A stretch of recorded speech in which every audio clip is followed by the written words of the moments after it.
Il me revient donc de conclure nos journées nationales qui, cette année encore, auront rassemblé un public nombreux et intéressé par les questions relatives au dispositif OFS-BRS. Et je veux dès à présent me féliciter pour la qualité des échanges que nous avons pu avoir entre nous. Remerciements appuyés aux représentants des collectivités locales, des organismes de foncier solidaire HLM ou opérateurs privés pour leurs interventions en plénière ou lors des ateliers qui ont permis de nourrir les débats et d'avoir également permis de rappeler les valeurs de solidarité qui sous-tendent le dispositif d'OFS-BRS et qui nous donnent aussi la possibilité d'avancer ensemble et une nouvelle fois sur notre sujet. Remerciements appuyés également à nos partenaires bancaires qui nous ont accompagnés jusqu'à la fin de ces journées, de nos partenaires bancaires et financeurs. Alors après plusieurs journées nationales consacrées à la pédagogie et à l'appropriation du dispositif OFS-BRS, nous avions placé les journées de Paris sous le signe de l'opérationnalité et avec le conseil d'administration, nous avions fait ce choix car des questions nouvelles se posent au fur et à mesure et partout en France lorsque nous livrons les opérations en OFS-BRS partout en France. Et rappelons également que d'ici à 2025, c'est plus de 11 500 logements qui seront proposés aux ménages s'inscrivant dans une démarche d'accession sociale à la propriété. Je veux aussi remercier Olivier Klein, ministre du Logement, qui malheureusement n'a pu nous rejoindre, retenu au Sénat par les discussions sur le projet de loi de finances pour 2023, mais qui nous a fait l'amitié, comme ses prédécesseurs d'ailleurs, de nous adresser un message vidéo que je découvrirai avec vous après mon intervention, témoignant sans doute de son intérêt également pour les offices fonciers, mais aussi pour notre réseau foncier solidaire France.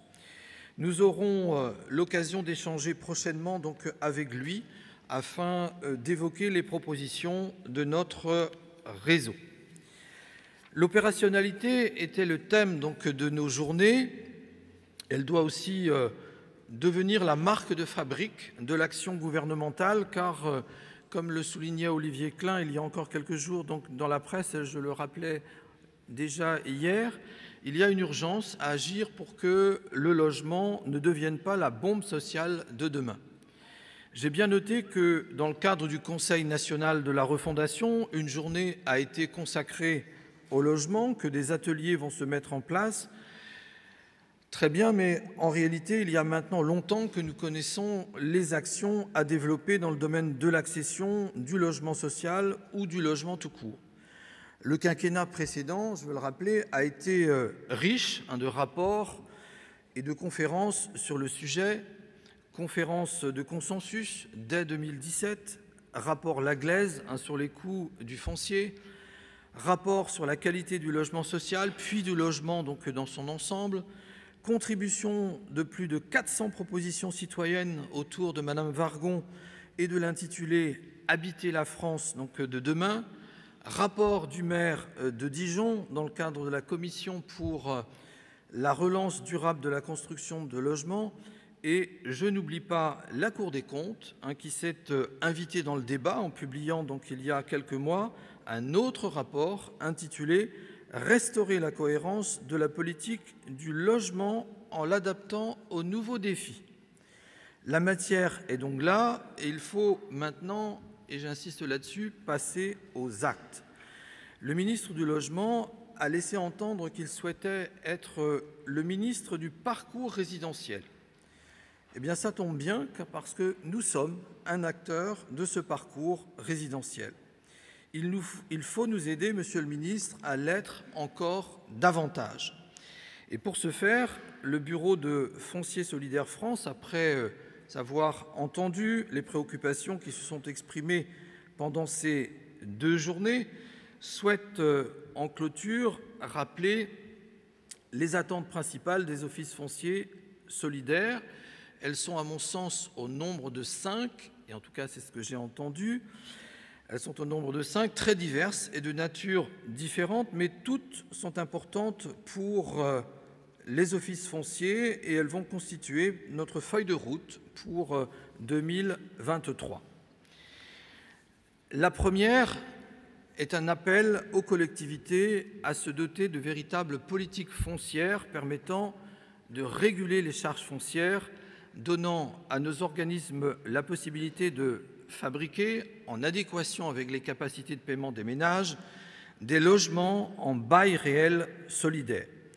Je veux rappeler que le dispositif OFS-BRS n'est pas l'outil magique qui pourrait s'absoudre du prix auquel a été acheté le foncier. En réalité, et je l'évoquais déjà hier, c'est toute la chaîne de valeur du foncier qu'il faut réinterroger afin d'en stopper l'augmentation par une maîtrise publique renforcée. De ce point de vue, l'État pourrait, par exemple, dans le cadre d'un grand emprunt national, décider d'aider les collectivités à acheter du foncier afin de les soustraire pour une longue période aux aléas du marché. Je vais aussi faire référence, et c'est la même logique, au souhait de certaines collectivités de voir plafonner les prix du foncier, sujet qui a été évoqué hier. Le ministre a évoqué une expérimentation, dossier à suivre. Nous sommes intéressés par cette proposition. En tout cas, c'est à mon sens à cette condition que l'accession sociale à la propriété pourra prendre toute sa place dans les politiques locales de l'habitat. C'était déjà une recommandation de la commission Rebsamen que nous faisons nôtre. Deuxième point que je retiens des travaux qui ont pu être menés durant ces 2 journées, il y a une réflexion qui, à mon sens, doit être conclusive en 2023, une réflexion à mener au regard de ce que j'ai pu entendre hier et ce matin sur l'élargissement de notre spectre et notre champ d'intervention. J'ai bien entendu ce qui se disait tout à l'heure autour du bail réel intermédiaire ou d'un autre nom. Alors, bien entendu, si nous décidons d'avancer sur cette idée consistant à élargir notre spectre d'intervention, évidemment, il faut que tout cela puisse se faire sans mettre en danger le bail réel solidaire pour que nous puissions continuer aussi à répondre peut-être à de nouveaux besoins qui s'expriment sur les territoires. En tout cas, il ne faut pas que ce produit, si nous avançons vers un nouveau produit, intervienne ou se mette à la place ou intervienne à la place du bail réel solidaire. Et je reprendrai volontiers les propos de Sophie Lecoq sur ce sujet. Et il me semble que tout cela doit aussi être imaginé à la lumière de ce qu'a pu exprimer tout à l'heure le représentant de l'État, par exemple, après une remise au net des zonages que nous sommes nombreux à réclamer ici. Et donc c'est pourquoi je formule une proposition qui consisterait au cours du premier semestre 2023 à mener une étude juridique pour étudier la faisabilité du sujet et en tout cas pour écarter les risques que certains ont pu pointer. Et donc je proposerai au conseil d'administration de Foncier Solidaire France de mener cette étude pour que nous puissions y voir clair et que nous puissions avoir des débats sereins sur ce sujet. Troisième attente de Foncier Solidaire France, la troisième attente, elle vise à faire reconnaître la mission spécifique des offices fonciers et à sécuriser leur fiscalité en obtenant une exonération de l'impôt sur les sociétés pour l'ensemble des offices fonciers solidaires dans un souci d'équité entre l'ensemble des acteurs, mais aussi en raison de leur statut à but non lucratif.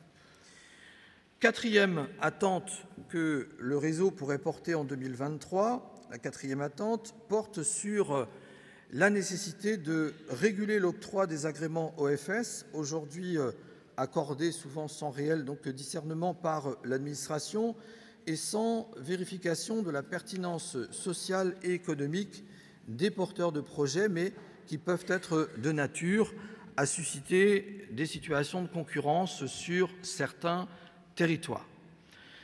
Et enfin, cinquième orientation que le réseau pourrait porter sur l'année 2023, cinquième orientation, cinquième attente qui vise à améliorer les conditions de revente en BRS en demandant l'obtention des mêmes conditions favorables aux ménages achetant dans le neuf pour la revente de logements en BRS en seconde occupation, à savoir prêt à taux zéro, sans travaux, droit de mutation allégé ou droit d'enregistrement fixe.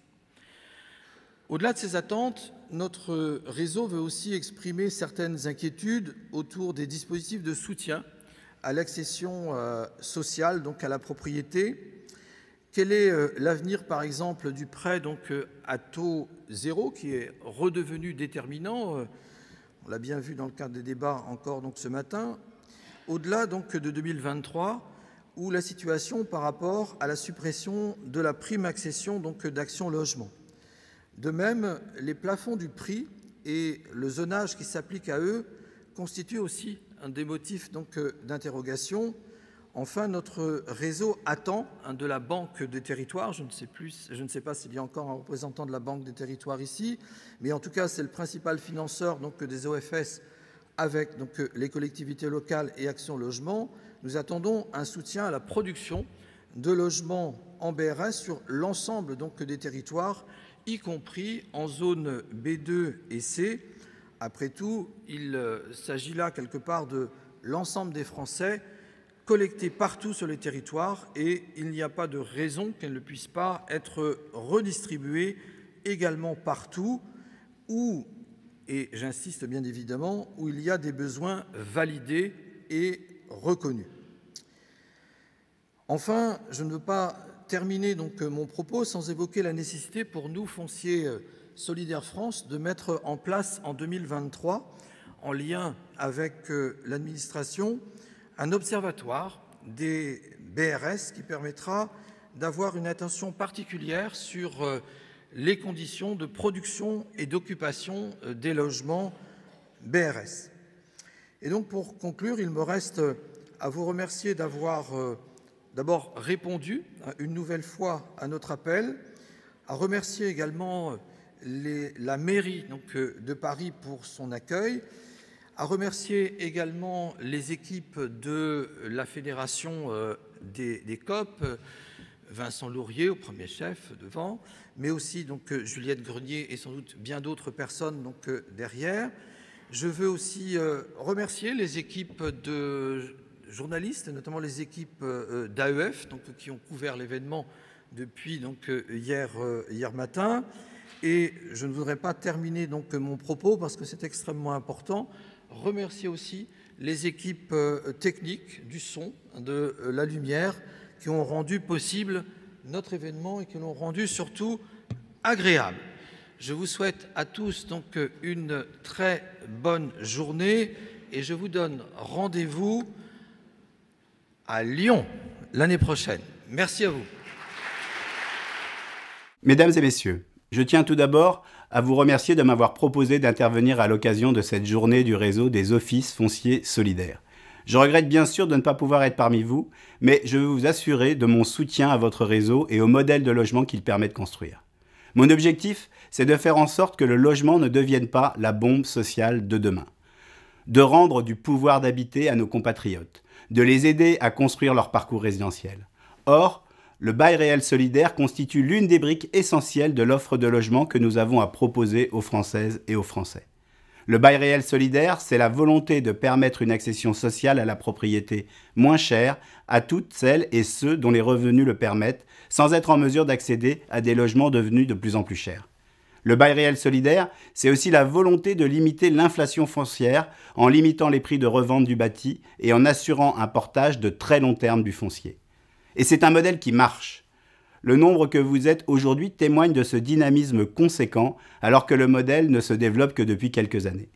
C'est un modèle qui a offert des outils aux collectivités et de nombreuses métropoles se saisissent de l'opportunité offerte par le BRS pour proposer des logements abordables et maîtriser leur politique foncière. C'est un modèle qui a aussi été saisi par les bailleurs sociaux, à qui nous avons permis de s'impliquer sur ce champ et par de nombreux acteurs privés souhaitant favoriser cette accession sociale. Il nous faut désormais accélérer. Accélérer d'abord en sortant les opérations qui ont été travaillées. Il y a des objectifs importants qu'il nous faut désormais concrétiser. Dans un contexte où les opérations sont parfois confrontées à des ralentissements, à des hausses de coûts des matériaux, à des remises en cause. Je compte sur la mobilisation de tous pour que nous puissions faire émerger les logements prévus et mettre en valeur ces opérations qui traduisent une nouvelle vision du foncier au service du logement sur le long terme. Accélérer aussi en continuant à produire des logements. Malgré la conjoncture économique marquée par l'incertitude et l'inflation, il nous faut continuer à investir dans le logement. Accélérer bien sûr en soutenant la demande, elle ne manque pas, y compris dans les mois qui s'annoncent, mais elle devient plus contrainte avec la hausse du taux d'usure et l'inflation. Je souhaite poursuivre un soutien important pour que les Françaises et les Français conservent un pouvoir d'habiter. Accélérer enfin en refondant la politique foncière. Le bail réel solidaire, en limitant l'inflation foncière, en est la première brique. Il nous faut désormais aller plus loin, avec un foncier de plus en plus rare du fait de l'artificialisation, pour qu'il soit au service de la production de logements et que la rente foncière soit limitée. Vous l'avez compris, la vision est simple. Redonner du pouvoir d'habiter à nos compatriotes et construire avec toutes les bonnes volontés. Le bail réel solidaire est un exemple clé de cette capacité à unir ces enjeux, les acteurs, les collectivités, bailleurs, accédants pour le logement. Vous me trouverez toujours à vos côtés pour imaginer les dispositifs qui permettront à nos concitoyens de bénéficier de logements moins chers, de qualité et adaptés aux besoins. Enfin, nous avons besoin de confiance. Confiance politique, c'est l'objet du CNR Logement que j'ai lancé le 28 novembre et dans lequel je serai attentif à vos dispositions pour poursuivre les dynamiques sociales que vous avez su initier. Je vous remercie.